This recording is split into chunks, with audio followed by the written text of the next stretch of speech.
Welcome to Hypnotic Talk with Miri and Neota, where we discuss all things hypnosis and related.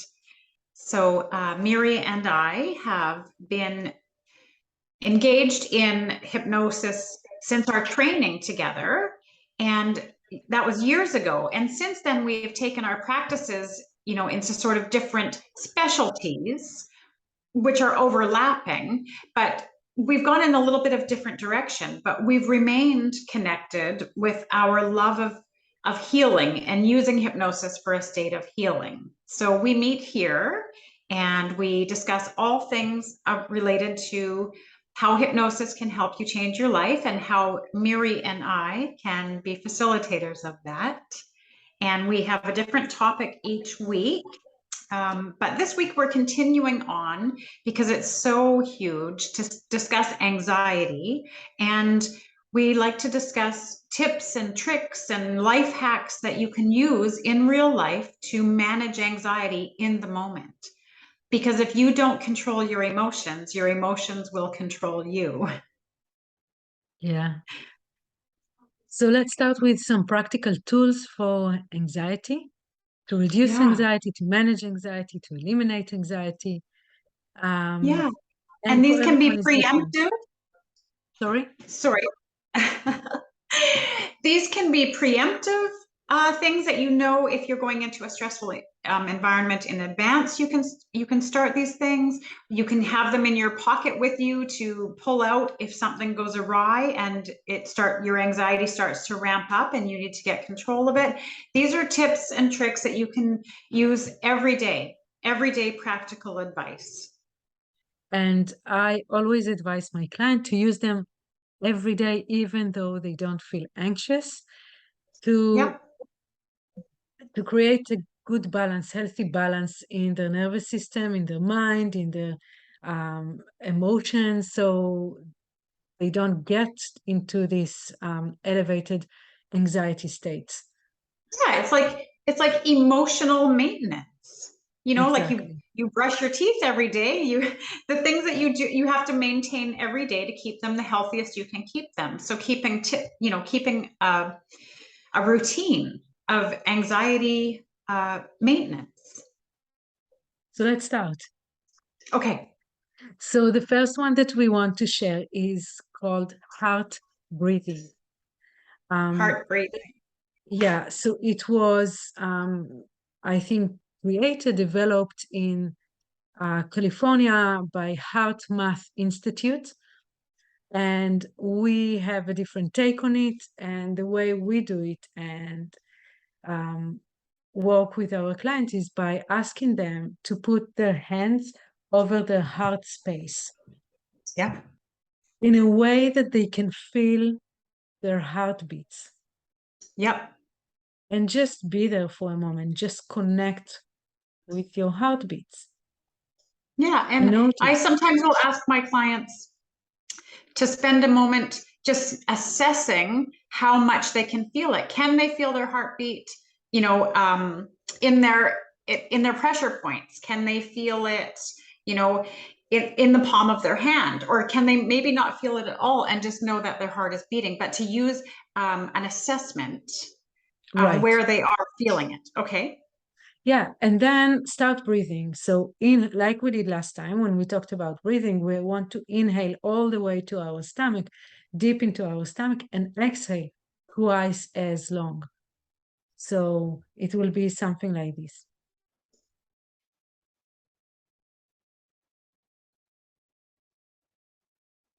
And always notice your heart. Yeah. And as you breathe, and we are just speeding it up to be able to fit in some more tools, but as you breathe and you take few deep breaths and few long exhales, start relaxing your shoulders and notice what you have to notice about your heart. Imagine as if you are breathing with your heart, as if your heart is breathing. Maybe you want to send your breath to your heart center, to the space around the heart, and notice what happens. And what happens is that your heart and your brain waves entrain themselves. Yeah. And slow down. And slowing down, first of all, it allows you to calm down. And also Yeah. it allows you to see things differently. So this is one thing. I just want to mention as a side note that some might won't like it, and that's fine because they're not Yeah. yet connected with their heart. Right. There is a blockage, emotional blockage, right? Yeah. So Yeah. in that case, you can, as Neota said before, you can just notice the pulse, the pulsation, Yeah. or sometimes you can hold your thumb. Usually with your thumb, you can feel the pulsation much faster. So you can just hold it until you feel it and just breathe with it. So And different that's variation. that is a good one as well, because in the emotional assignment that our fingers have, thumb is worry, which is very close to anxiety. And so by doing that, it also has those two benefits. You are feeling your heartbeat, connecting with your heartbeat, and you're also easing the worry by soothing that digit. So it's a very powerful one. And it's so natural. It's such a natural thing to clasp your hands like that. So that was our second tool already. they With it, they go together so well. yeah, like so from it, just take whatever you need to take and make it your own. Like use Yeah. it and personalize it to your own feelings, to your own emotion, sensation. And then when it's your own, this is when it will work the best for you. Yeah, don't do something that feels unnatural. Like it might not feel instantly comfortable or easy, but if it's not working, don't stick with it. If it's not Absolutely. working for you, there are so many options. Find the one that is it clicks, because there's going to be something. So we were talking our second tip that we had discussed Third, was yeah. So yeah. So the hard emotion. breathing and soothing the thumb. Yes. And now moving to you, Neota. So there is emotion stored in your fingers. There's emotion stored in nerve endings all through your body, and it's learning the ones that work the best for you. And so to address the emotion that is connected to your fingers, it is something that you can do. You could do it if you were in a meeting and you were just put your hands down in your lap. You could start tapping on the edge of your hand, almost like a karate chop, and bringing it's almost telling the emotion to come right into your fingers. And then from there, you can start to manage the emotions associated with your fingers. So, there's worry, anger, there is anxiety, sadness, and fear. And so by addressing or sometimes it's everything combined, sometimes, there's anger and sadness together. So there's all the things that you can address together, and keeping control of something that is starting to take control of you, starting to use your own ability to soothe. Touch is so soothing. Touch is so soothing, and you can self-soothe even in your own space. So it doesn't have to be this enormous interruption to what you're doing. It can be very personal. You can tell people, I'm just feeling a little uncomfortable. My anxiety is ramping up. People are so understanding, and so much of the population is just dealing and managing anxiety at different levels all through the day. Verbalizing the state that you're in is completely acceptable and very engaging with the people around you for support. Whether they just take it, give you the moment that you need, or they offer you something of comfort, but you can be self-soothing and telling people, I'm just having a moment. My anxiety is ramping up for some reason, or I'm uncomfortable for a moment, and having that communication and accepting the support or compassion in the area surrounding you. Yeah. So the next one, number 4, is using metronome, a metronome. So we are looking for 60 beats a minute. You can get, of course, if you have a metronome at home, it's amazing, but you can also get a metronome on your phone. There are apps for that, and Yeah. you can just download it for free and use it when you need. And what it does, it aligns your brain waves and your breathing and your heart with this metronome, 60 beats a minute. It's a resting state. And Okay. just by having it in the background, this ticking metronome, Yeah. your brain waves and your heart will align, and you can calm down. You can relax into it. So metronome, download the app and use it. It's really good. It's handy. It's for free. Yeah. Yeah. It's such a great resource to have and just to have available. I mean, everybody's got their phone with them. Yeah. So just have it available. And I mean, whether that's, again, something that you just do, or you have your earbuds in, or you excuse yourself to a private space and just take a moment or 5.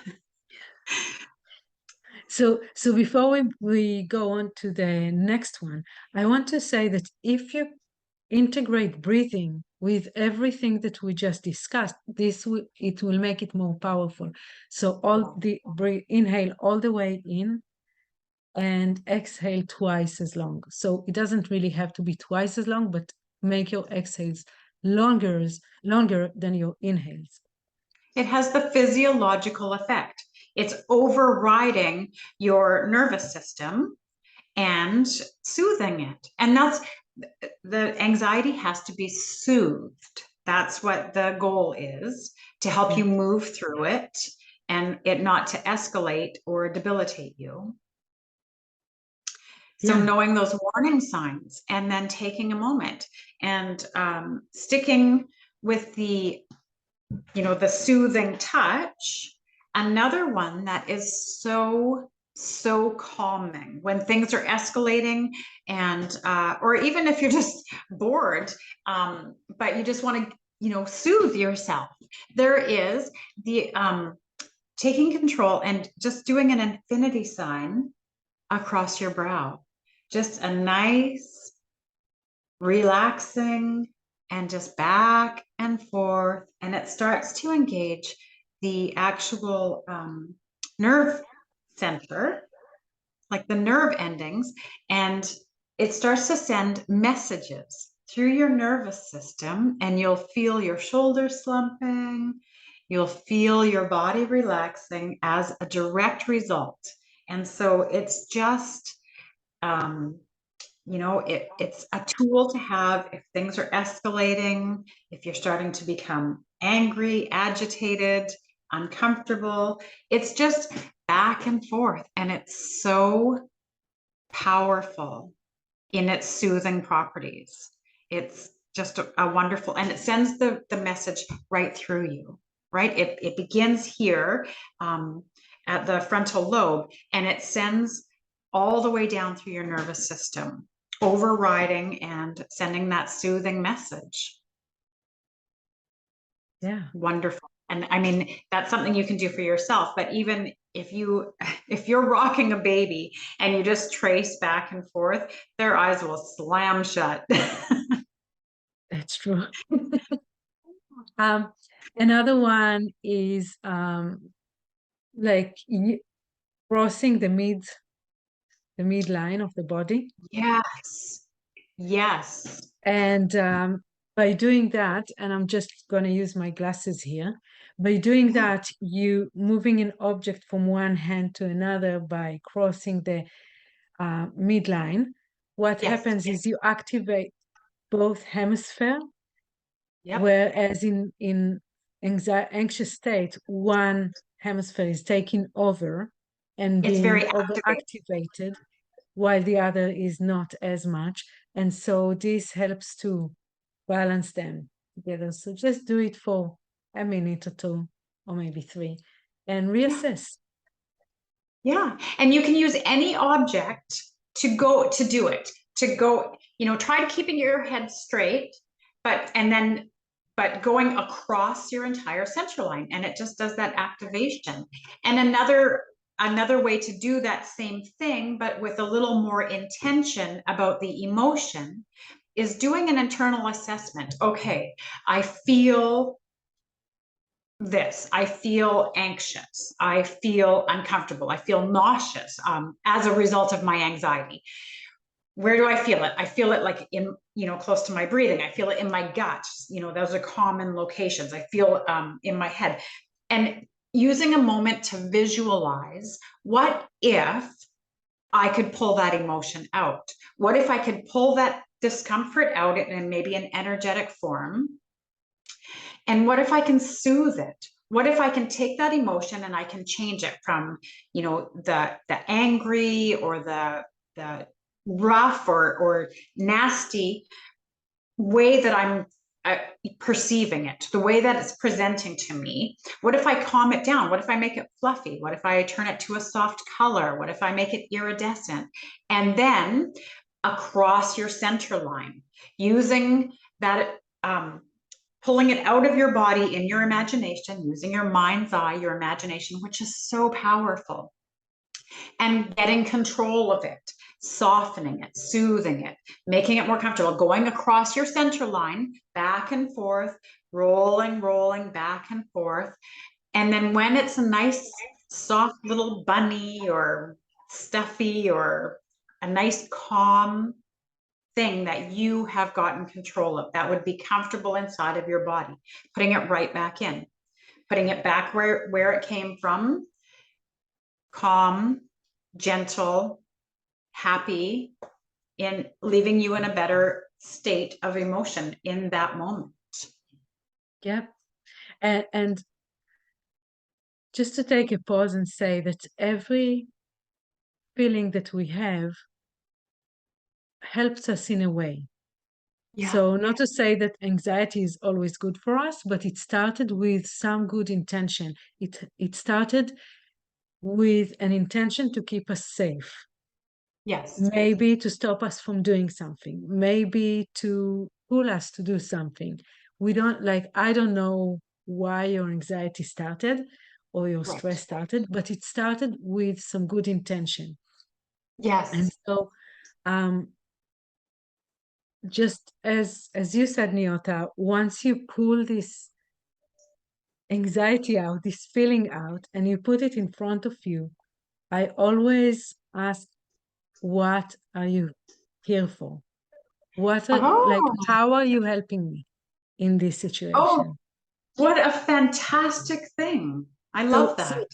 thank you. So this is something that, sometimes it's challenging to do if you're in the midst of the Yeah. anxiety. But when you can calm down for a second or for more than that, and after maybe using other tools, maybe then you can ask your emotion, what's the purpose of it? How does it help you? Right. And you'll be Right. amazed to know how it actually helps you, or about the intention. Yeah. And So then you're creating a then you have relationship. choice. Yeah.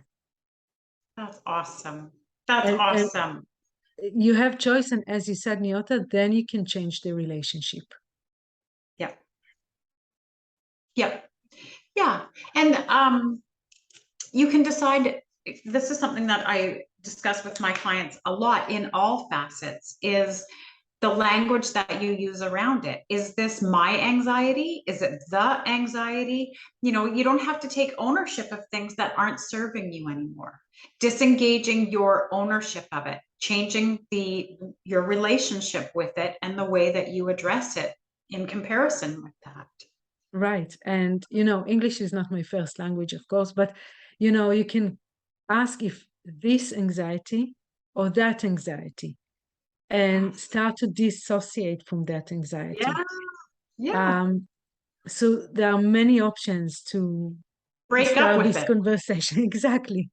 We want to move on to the next one. Well, I'm going to do one more. I'm sorry, am I shouting? I'm going to do one more with regards, that's an incorporation of touch and center line, and that's called havening. And this is so powerful because stroking your arms from your shoulder to your elbow, crossing your arms and then just stroking and counting out loud from 1 to 20 while you do it. You're not rushing it, and you're not like, you're just doing it in a nice, steady, and you count from 1 to 20 doing that. And then when you get to 20 and you continue self-soothing, the power of touch. And when you get to 20, you keep your head straight, but you just move your eyes across your center line, left and right, left and right. And it's so you're incorporating all of those things together. The self-soothing touch, the calming experience of being soothed physically, and then after you get to 20, engaging, crossing the center line just with your eyes. It has the same effect. Like using an object is one way, using your imagination of the emotion, or just moving your eyes left and right also engages both hemispheres. And so that's just a really powerful tool that you can use. So it's for different environments. Obviously, it's hard to do that in public or like in a populated space, but it is something that you can do, in the washroom or before you go to sleep at night if your anxiety is interrupting you, or in a social situation if you can get away for a couple of minutes. If your kids are making you all the way crazy and you need to to calm down.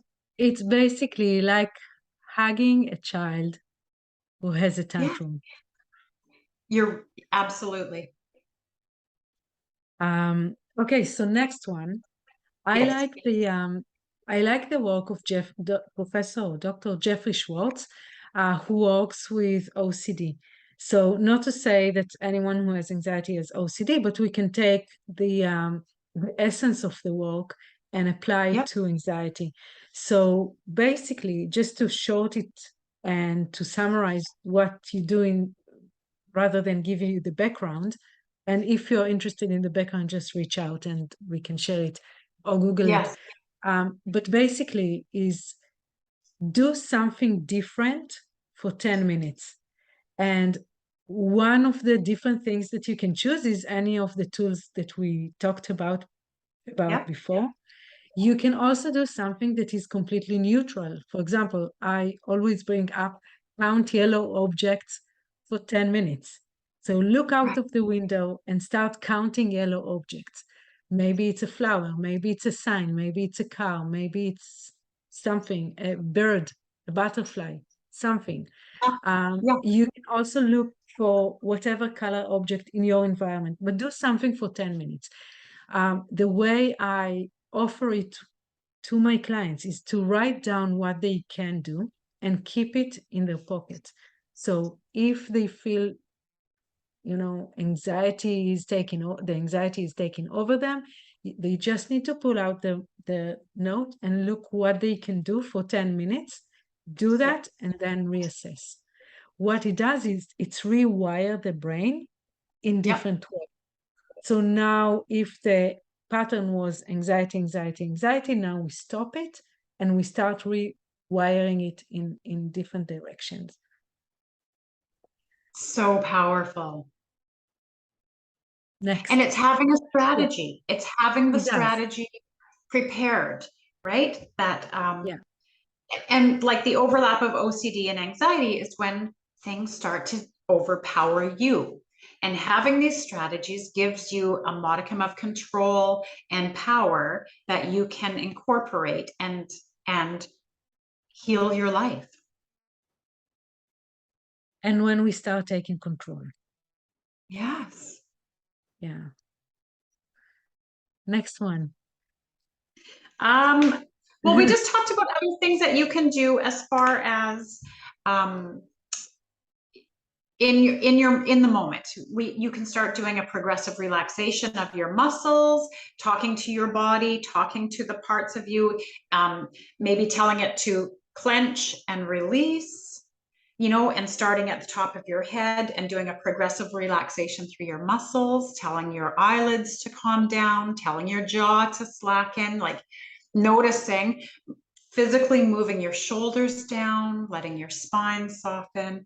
Those are just doing a progressive relaxation through your entire physical body. When you have anxiety, it is a physiological response to unspent fear response. So your body physically is engaging for that primal release or protection from something that is causing you fear. Your body is physically responding to, the bear that's going to chase you, or the height that is too high, or, so it engages with this fear response that is primal and biological. And then it has nowhere to go because the fear was imaginary, not genuine. And so your body is activated. There's adrenaline coursing, there's cortisol releases, there's a physical response. And so by using your mind to be like, no, I'm going to relax those responses. I'm going to relax the muscles. I'm going to relax the nerves. I'm going to relax my physical body. I don't need to have that stuff coursing through me. So that's just a way to tell your body to release it. And often when you relax your physical body, then your mind feels it and just relaxes as well, follows. And doing it with, again, always coming back to the breath work, right? Yeah, you can't yeah. relax when you're hyperventilating. So Exactly. But you can't hyperventilate if your body is relaxed.